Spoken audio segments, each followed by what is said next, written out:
I'm Matt Gilhooly, and this is The Life Shift, candid conversations about the pivotal moments that change lives forever.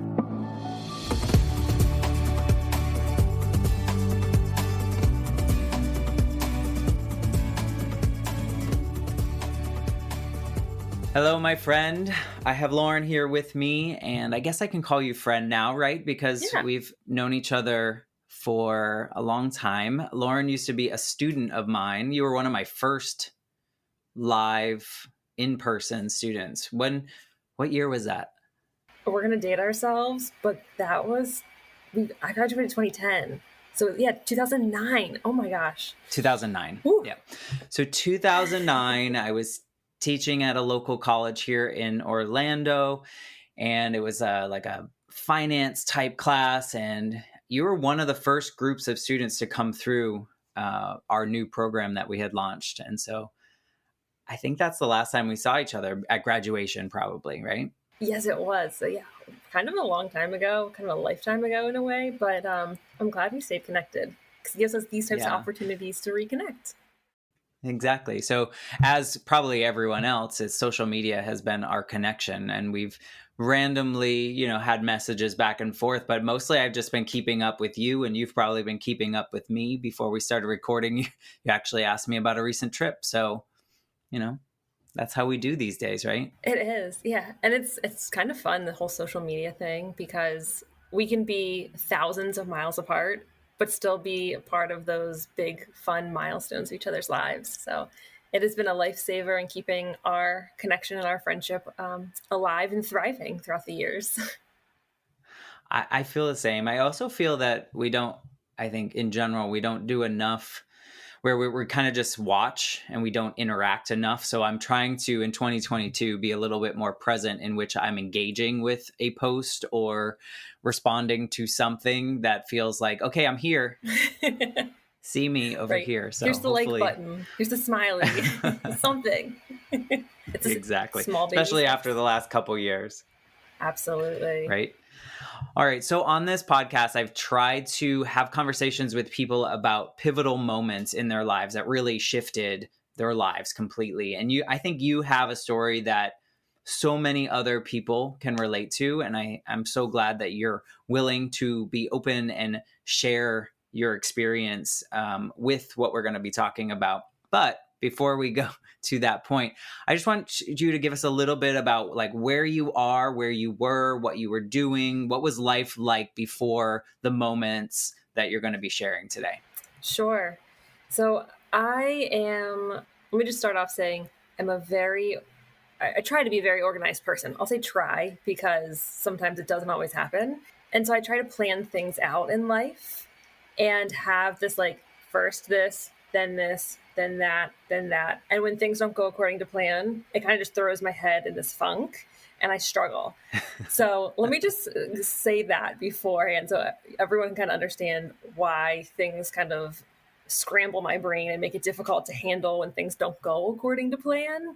Right. So you like to plot out your life points. Absolutely. I love it.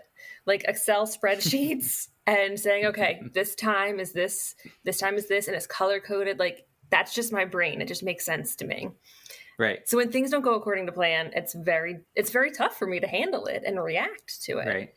So kind of stepping back and getting us before this whole scenario happened that we're going to talk about, I was just out of college. I had been it was my boyfriend at the time for a couple years. We got married in 2012 and we'd been together for 5 years at that point. So, it feels like a lifetime being together. Right. And we started to talk about wanting to have a family at some point. We went through the classic, we need to pay off student loan debt first before we start thinking about having a family. Smart. So that was a big hurdle for both of us because we both had a lot of college debt to pay off. Right. And started with that, chipping away at it, buying a house, getting cars, kind of like the standard American dream. Start off with these couple steps before you start a family, if you will. Before you go into that, I was going to say, I don't know if you remember this, but in the class that I taught, we read The Richest Man in Babylon. Mm-hmm. And I was wondering if you used any of the advice from that novel. I should probably go back to that. Honestly. Yeah. Oh my gosh. I'm sure you did. I was so impactful that you just don't remember it was from the book. You thought it was from me. Right, exactly. I was like, this is from Matt. Yes, absolutely. Exactly. All right, go on. I'm sorry. Oh no, that's fine. Yeah, like I had this image in my mind of what my life would look like, and it was kind of all plotted out. But then, like, surprise, life happens. And when we tried to start having kids, I was struck with infertility. And I feel like infertility is this really taboo topic. I never really heard about it or talked about it Really? beforehand. Come to find out, like 1 in 4 people are affected by infertility. That's insane. Yeah. So, like, you, me, and 2 other people, one of us is hit with it. You know, Right. just from a statistical standpoint, it really started to mess with my head because it gave me a lot of self-doubt. Like you felt different about yourself. Yes, Because exactly. you felt that maybe you should be able to do this, yet your body is not allowing you to do certain things. 100%. That's the best way to put it. Is, you know, I've grown up in this world where you're told you can get married and have kids if you want, right? And now that's not possible, or didn't seem possible at that point in time. Right. So self-doubt, I was very confused why my body wasn't doing what it's like, quote unquote, supposed to do. Right. And I didn't know how to handle anything. Like, how do I go forward? Who do I talk to? Are there medical treatments that I should be going through? And Or about how old were you around this in your 20s, I'm assuming? yeah, I was in my late 20s. So, yeah, my late 20s, I'm starting to go through infertility. I'm hearing as you get closer to 30, it's harder to have kids and all these types of things. The society pressure. Exactly. There's societal pressure saying you should have kids already. Why don't you have kids? Right. You go to family events and, you know, aunts and uncles are, oh, when are you going to have kids? And you're sitting there going, trying. It's very difficult. Exactly. So you're trying to put on this facade of feeling okay to the outer world, but inside it's very stressful. And it's kind of depressing to get through. Right. Oh, for sure. And I can imagine that feeling like you can't do what you need to do, but also pretending that everything is fine and doing your normal day to day adds that extra stress, which is probably impacting the first issue or medical issue as well. Exactly. It's making it worse. You're exactly right. And it's tough because not having talked about infertility before or hearing my friends or family talk about it, I didn't know where to start. Looking back now, there's tons of people that I know that went through this. And that's one of the, I guess, the good things that I learned out of this whole experience is I have cousins, I have aunts, I have friends also going through this. And we were able to create kind of our own support group in a way. Again, going back to when we were talking about social media, we can just drop each other a message on Facebook or Instagram and say, hey, I love you. I think you're an awesome person. You make my life so special. Just to give that support and then say, is there anything you need? Right. And I think the problem, or not the problem, but I think with social media, wouldn't it be nice if people were having the same conversations about their successful pregnancies as if they were talking about the problems or the issues that they were facing, so that people like you at that moment in time would feel like, okay, I'm not alone. I'm not, this is not me. This is common. This is something that happens. And now I can find resources from people that have gone through it. Wouldn't that be nice? It'd be so nice. And that's why I wanted to make sure I got a chance to talk with you. And you gave me such a great opportunity here to share infertility is this huge umbrella. There's so many avenues underneath of it, both female and male. And Hmm. I can only speak to what I've lived through and what I Yeah. know. So tell us what was happening around that time. Yeah. So during this time, I was diagnosed with PCOS. That's polycystic ovarian syndrome. Super medical sounding term. Hmm. And basically, for me, what it boiled down to was I can create a lot of eggs, but they won't mature. Which, again, to someone like me who loves to plan and feels like I'm on top of the world when I plan things out, I go, what do you mean? I'm like 90% of the way there, but my body just gets to the Right. last 10%, and it's got like that buffering wheel, like, can't do it, can't do it, can't do it. Right. Right. And that was really, really hard for me to understand and to live through. The first time I went through it, it took a year and a half for me to get pregnant successfully and Wow. keep the pregnancy. I did have a miscarriage along the way in that first Which time. is another taboo topic, right? Which it shouldn't be. Right. It's normal. It's not normal in the sense that it's a lovely experience by any means. It was probably one of the Right. most devastating times of my life. Especially for someone that had gone through infertility to then finally get a viable pregnancy that then, yeah, I'm Yeah. sorry that you went through that. Thank you. Thank you. You're right, Matt. It's tough when you try month after month. You give yourself injections, you take medications, Hmm. you get blood tests, you go to doctor's appointments every couple days, and you get the call and say, yes, you're pregnant. We're starting to see those hormone levels rise. And then all of a sudden, the next week, I'm sorry, but it's not a viable pregnancy. Your levels are going down and you've had a miscarriage. And that's probably the lowest point that I was ever at, feeling completely just lost, I think is probably the right Right. word. Yeah. Because you probably felt, okay, I had this problem and I found a way to overcome this problem. And then I had hope that I was going to go here. And then all your hopes were kind of squashed after doing everything that everyone told you to do. Right. Yeah. Changed my diet, tried to get Right. more exercise, tried to lower stress, which good luck with that. Right. Right. But yeah, you're trying to follow all the steps of what the medical professionals are telling you. Hmm. And it just, yeah, your bubbles just burst at a certain point. Right. So yeah, year and a half I went through tests, blood draws. It honestly, my arms, I had to start hiding my arms because I was getting all of these just like it almost like scars and bruises on Right. my arms from all the blood draws that I had to get.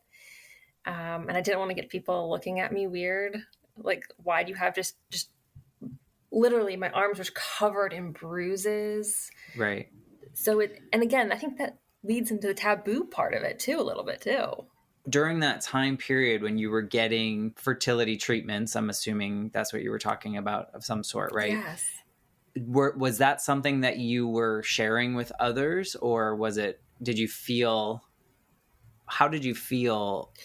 I didn't share it. And Yeah. I struggled to share it even with my parents, to be completely honest.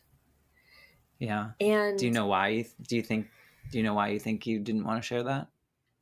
I think because, one, I didn't hear anyone else talking about this.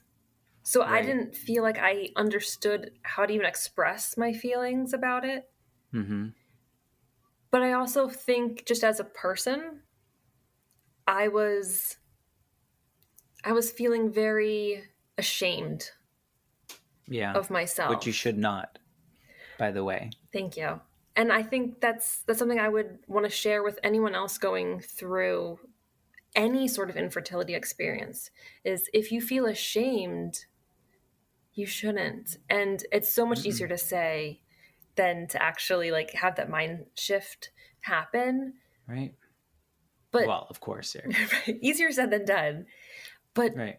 It's Because not your essentially you're fault. grieving. Yes. It's a grief through the whole process, and it's a fear. It's a you don't want. I mean, we as humans don't want to let other people down, and somehow I'm guessing that you were like, I didn't want to share because I don't want to get other people's hopes up, because what if I don't do this? Like, Right. what if it doesn't work? So I hope too, like, if other people are listening to this and are going through similar things, I would hope that they be more open. Because imagine having a supportive community that could have helped you through that, the community that you talked about just a few minutes ago that you have now, Mhm. that you keep in touch with and you support each other. Imagine if you had had that then and you were able to be as open and sharing. Right. Now, I do have to say, there's one other component I think that made me feel that sense of like shame and guilt, Right. and this is all, I think, looking back on it, self-imposed. And I think I can say Mm-hmm. that now about myself, to say, Lauren, look in the mirror and be honest with yourself. Mm-hmm. There's no reason why you should have felt like your body is letting you down. Yes, that is how I felt, but um, I also had been, looking at social media a lot, and everyone on social Mm-hmm. media has a sense of putting like your best face forward a lot. It's the highlight reel of our lives. Mm-hmm. So when I would look at social media, I'd always see, oh, this person's pregnant. Oh, this person's pregnant. This person's Right. taking their child out on a play date. This person's taking their child to Disney. And it was all of these happy, happy moments. But I never saw someone talking about the tragedies and literally the grief of going Mm-hmm. through a struggle like infertility, of trying to get pregnant, of having miscarriages, of going through and seeing specialists to figure out what's wrong with you, to get weekly ultrasounds, to get medical injections, like all of these things that come along with infertility for some folks. I wasn't Right. seeing that anywhere. And I decided to actually turn off all notifications to social media on my phone. And I still do that to Smart. this day. Yeah. And I'll tell you, that has been a huge shift for my mental state. Mm-hmm. And I kind of recommend that to people, like, try a 1 week detox of social media notifications. It's super hard to find the preferences for some of these apps because they don't want you to not get their notifications. But every social media channel, I turned all the notifications off. So I actually have to open the app if I want to see what's Right. going on. And That's that smart. helped to not have the highlight reel constantly in my face and make Right. me feel a little bit more in control of the content I was consuming. And then it also opened me up to more time to connect with the people who were going through the same struggles, or were part of my support group, and we could Mm-hmm. actually be more supportive of one another. Right. Right. Yeah, I was talking to a friend on another episode of this, and we were talking about the mental aspect of social media and how so much of it is used as a performative type art of, look at what I do, look at how much money I made, look at what I've created, look at, and it can be toxic to one's mental health, especially when someone's going through something like grief or infertility, or the grief related to infertility. So I think that's great advice for someone, for everyone really, is to just kind of consume it when you're ready to consume it, and consume it with the understanding that a lot of people are just showing you the best parts of their life. They're not showing you the down and dirty parts, Right. and the parts that really make them human beings and make them connect with others. If they had shown those, I think there'd be a lot stronger connections than, here's my newest purse. Right. Although the purse is probably really cute. We'll Yeah, be I mean, honest, but still. yeah, yeah, exactly. Exactly. Okay, so you went through a year and a half of treatments and everything. You had what seemed to be hope, and then you had a miscarriage. What happened after that? That was probably the lowest point I was ever at in my entire life. I was Oh, I can imagine. absolutely in grief mode. It was Right. the same feeling for me as if I Mm-hmm. had physically gone through the death of a loved one. Mm-hmm. Because, like you said, I had that You did. hope. I had someone there with me. Mm-hmm. They were growing, and Right. then they weren't there anymore. And I had to Right. go through all of the stages of grief, Mm-hmm. of death and losing someone. And I would say it probably took me personally at least a year to get through the grief stages. Right. But at the same time, I also got pregnant. I had a viable pregnancy, and I had my first son. Oh, And that's good news. yeah, so 1 month I had a miscarriage, and the very next month, the doctor said, you have a 3% chance of getting pregnant. Like, period. That's And it. you did. And I did. Like, You showed I him. know. I was like, 3%. I'll show you what I can do with 3%. Good for you. And how old is your child now? So my firstborn, Austin, he is 2.5 years old. And he is, oh my gosh, he's a spitfire image of my husband, energetic, running around. He's just the coolest person I think I've ever met in my life. Yeah, that's awesome.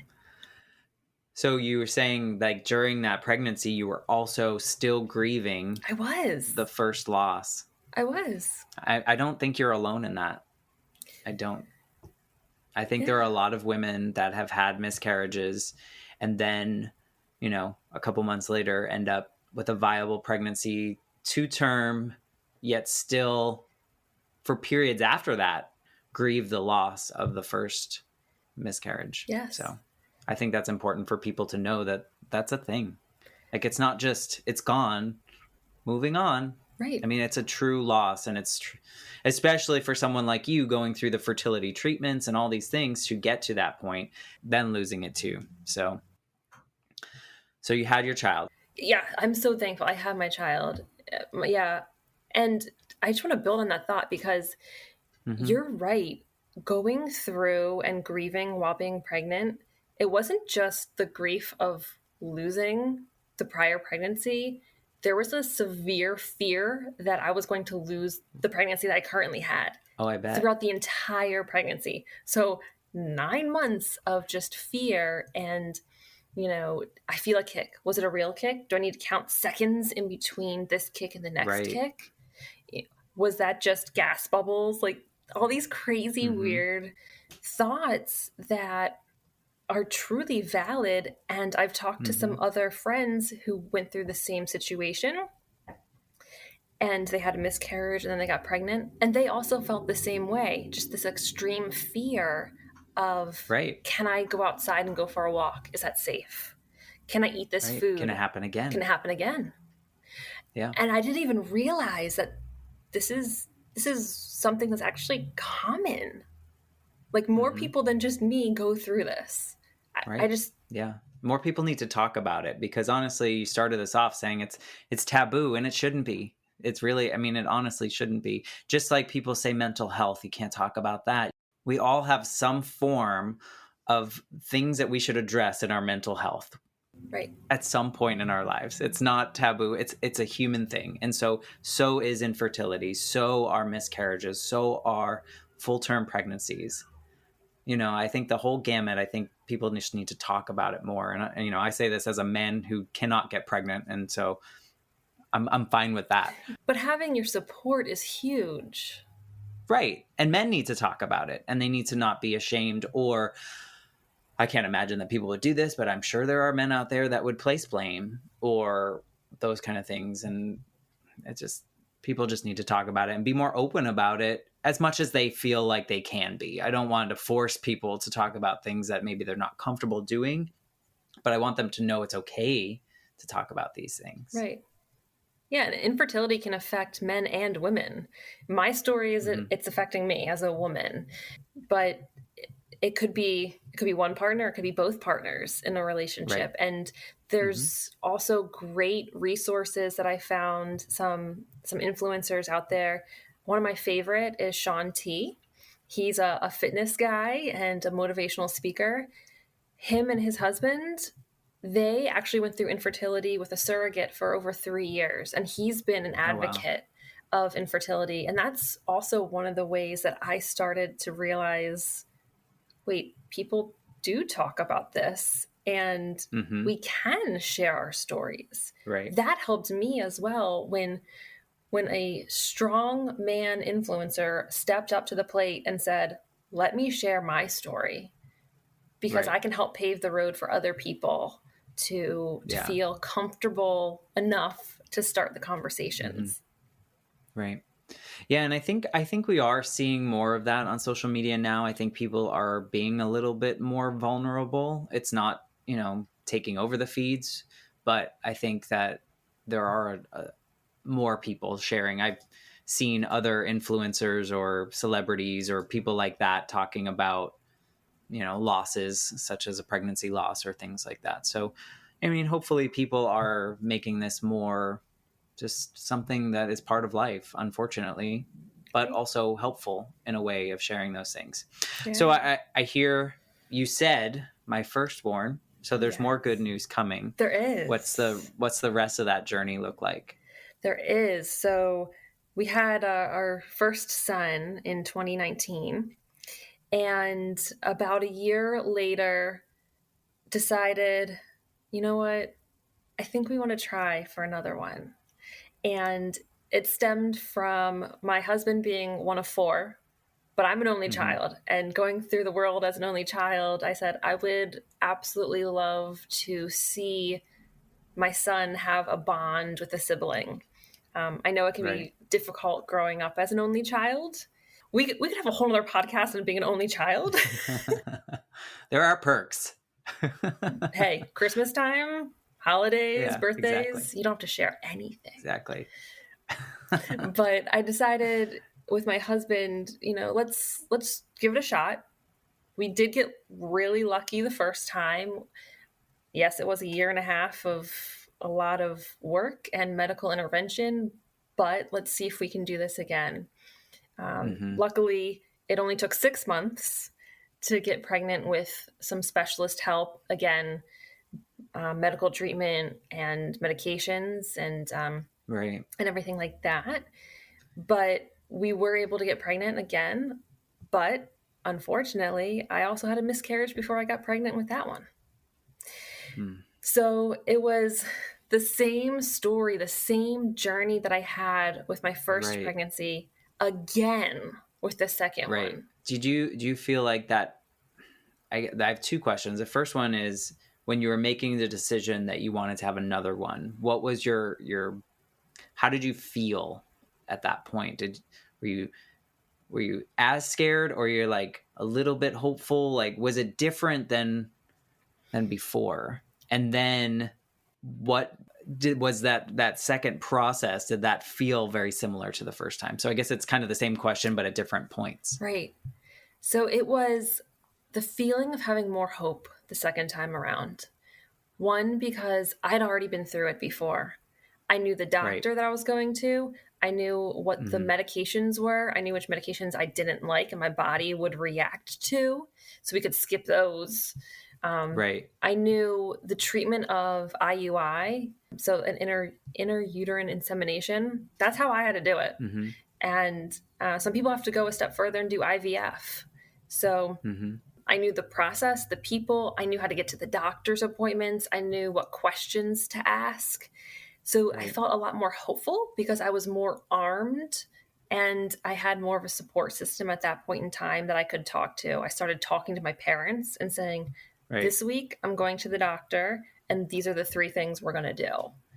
And it also sounds like that having the successful period allowed that organized portion of you to really set out, okay, this is how it's going to go. You could then get to your Excel spreadsheet again, not really joking, but Right. truthfully, you had, these are the no pile. This is how it's going to happen. And do you think because of all that, that's why it was 6 months versus 18 months. I think that's part of it. I think part of Yeah. it is we as an organization, my husband, myself, my doctors, we knew what did work and what didn't work. So we could quickly go down the path of least resistance. Mm-hmm. Mentally, I had grown a significant amount between the first pregnancy and the second pregnancy too. You know, Right. I had learned more about myself on how I could feel comfortable communicating about being on this infertility journey with my parents Mm-hmm. and with friends. And I had learned how to cut out some negative chatter in my life, whether it was social media or if I just needed to leave work at 5 o'clock and say, I'm done. Like, I'm not going to sign back on Mm-hmm. my computer when I get home. Boundaries. I learned how to set more boundaries. Mm-hmm. And I'll tell you something, like that was a life changer in itself because it gave me more time for being healthy for my body. It gave me more time to be present in my relationship with my husband and with my son. So Right. it really like was this snowball effect of positivity. And I felt more confident asking questions. Like I was the one driving my journey. I wasn't going to let infertility drive my journey anymore. I wasn't going to let the doctors say, let's try 5 things first. I said, no, this is what I feel comfortable with. And this is my Right. body. And this is my life. And I'm going to grab the bull by the horns and, Mm-hmm. just show myself that I am capable of controlling my life and my future. And that Right. all came because of the significant, the issues and the struggles and the back and forth that I'd been through with the first pregnancy. Right.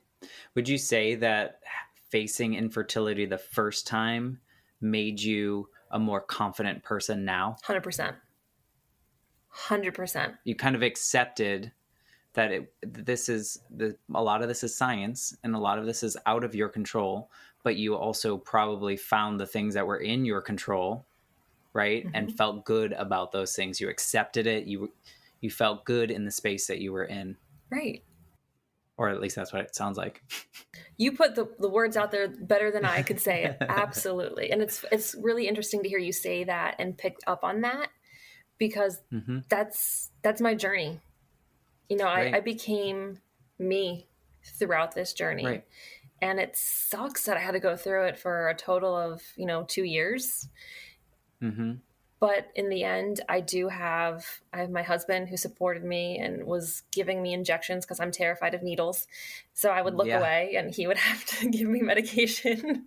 I bet. I have Yeah, I mean, his story is probably very interesting as well. Right. Like being the support Mm-hmm. person and having to support me going through all of these waves of emotion and his own Right. grief of Mm-hmm. miscarriages and having our Mm-hmm. 2 sons now.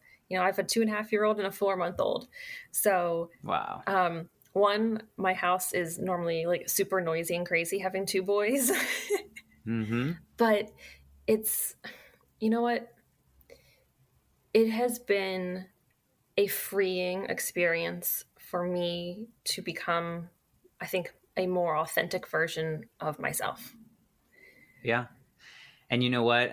And we've been talking about this in other episodes, is that these moments sometimes they're needed to make us the people that we are today. I mean, I've had multiple life shifts, if you will, in my life, and I look back and as tough as they were, I'm grateful that they happened because I would not be where I am, who I am, have the values that I have had I not gone through that.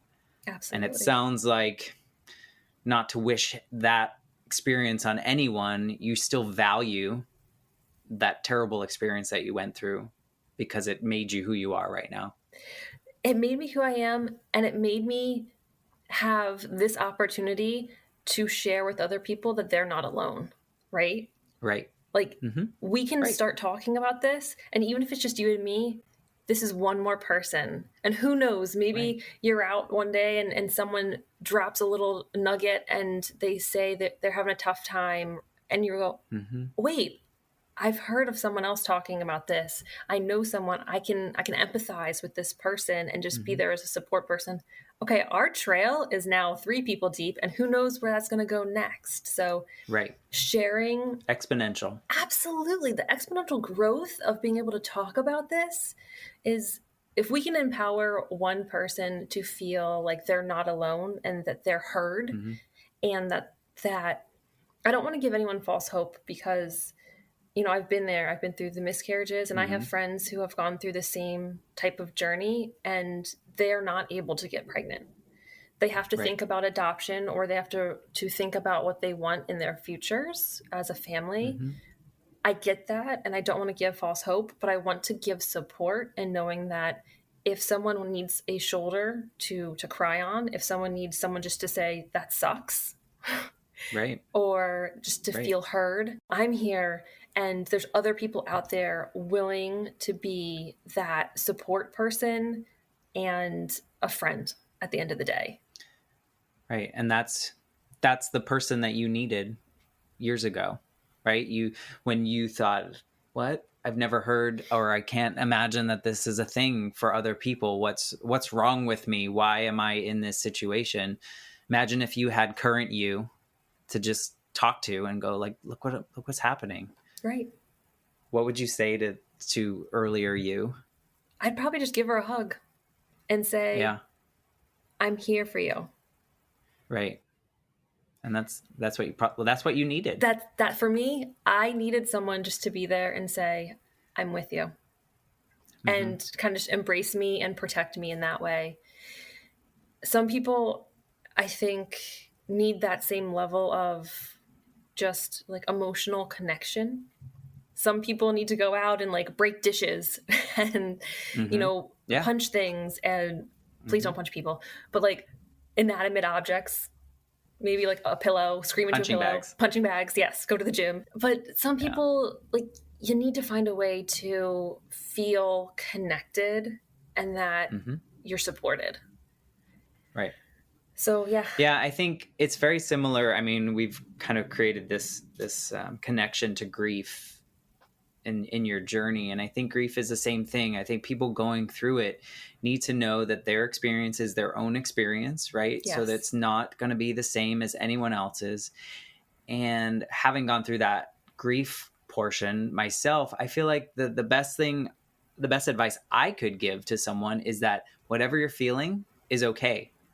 And you just kind of just explain that, if you need to scream, that's fine.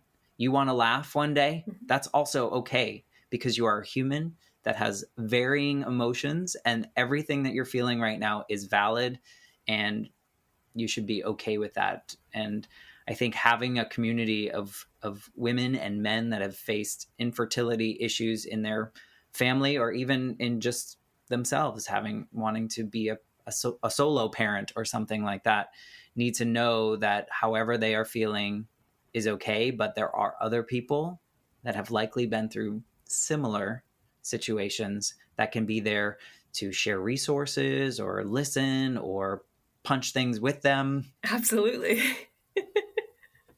And it's really all about community, right? Like that's that's what humans should be doing. We should be creating these connections in authentic ways. Yep. If we, like, this is my Miss America dream, right? Like, if you can change Hmm. anything in the world, what would you change?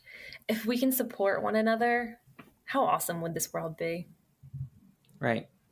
Right. Because imagine that when you found out that you were going to have difficulty conceiving, and you had someone that was just like, I'm here, I'm by your side, let's go. I mean, you had your husband, Right. right? But he probably didn't have the resources too. So if you guys had someone that had gone through this journey before, successful or not, to just be there, that you could bounce ideas off of. I mean, maybe you'd be a different person now, but I think your experience would have been probably less scary. Scary, painful, anxiety riddled. Hmm. Yeah, maybe the anxiety piece is maybe would have been a little bit smaller, right? The scary part probably still would have been there, Right. We if we're still have being to go real. through a lot of very new experiences. Right. Yeah, no, I think if people can get anything out of this conversation is that they're not alone, and that humans have very similar experiences, obviously differences along the way, but if we could all be here for each other and help each other out, and even if you talk to someone that didn't have those experiences and you were just free to share that information, unload Mm-hmm. that feeling that you were having, I mean, I think you would have been better off because of that. So Right. I hope that you can be that for some other people, which it sounds like you already are. I'm trying. I want to be that for Yeah. people because I think they deserve it. I think Yeah. they might not realize how amazing they are and how strong they are and how important they are in their community and in their family and in their friend circle. But Mm-hmm. they are so pivotal and they deserve to have support. I found a lot of support in music as well. That's, I Mm-hmm. on my car rides to the doctors, I would crank music and just like belt it out. I'm sure the people next to me in the cars were like, "Whoa, what is going on?" Yeah. She's having a good Oh time. yeah. I'm going to get some shots for infertility. Crank up Right. the music. Right. But Hey, whatever sometimes you need works. things like that. Yeah. Turn on Florida Georgia Line with I think it's BB Rexa. Uh-oh. Is that what got you through? It's weird. I think it was like this weird universe thing, but for both my first and my second pregnancy, Uh-huh. every time I went to the doctors, one song was always on the radio. No matter what time of day I went to the doctors, no matter what station I was listening to, like Really? it came on. And I'm like, this is a sign. So it's kind of like my anthem now when I feel like I need a boost of confidence that anything is possible. So I like crank it up. It's if it's meant to be.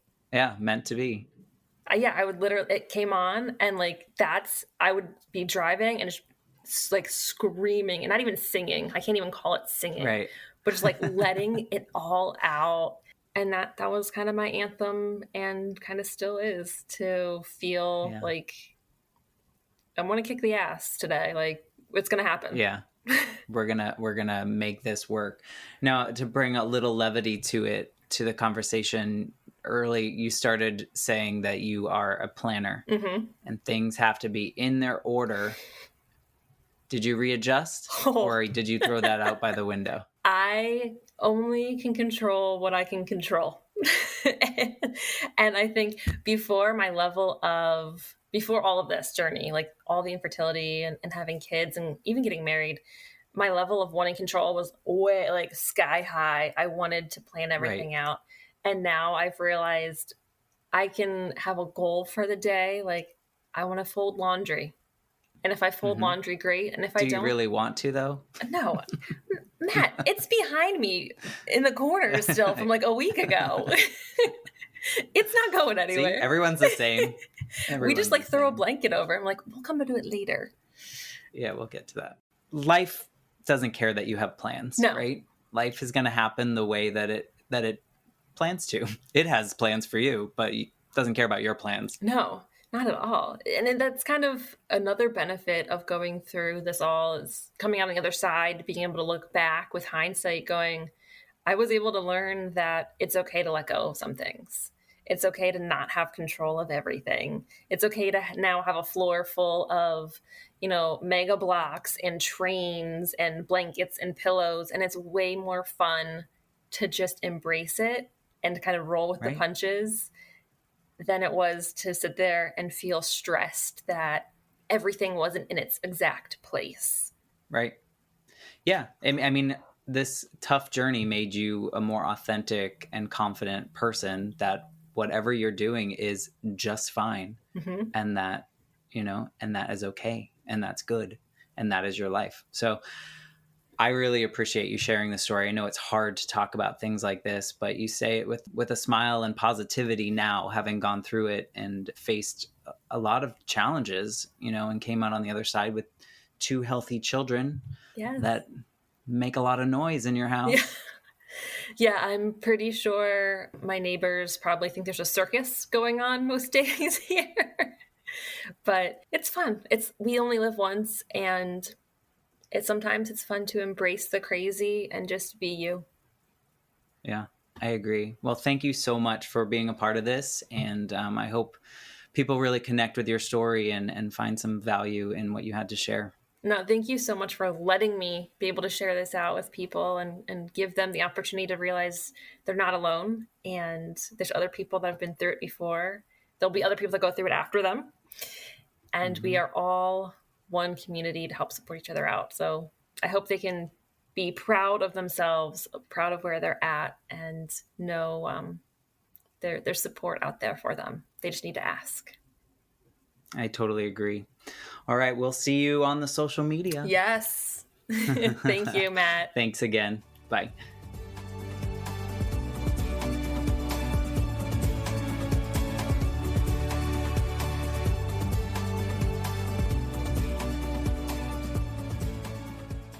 You've just listened to the Life Shift podcast. Please subscribe to the show on Apple Podcasts, Spotify, or wherever you listen to your favorite podcasts.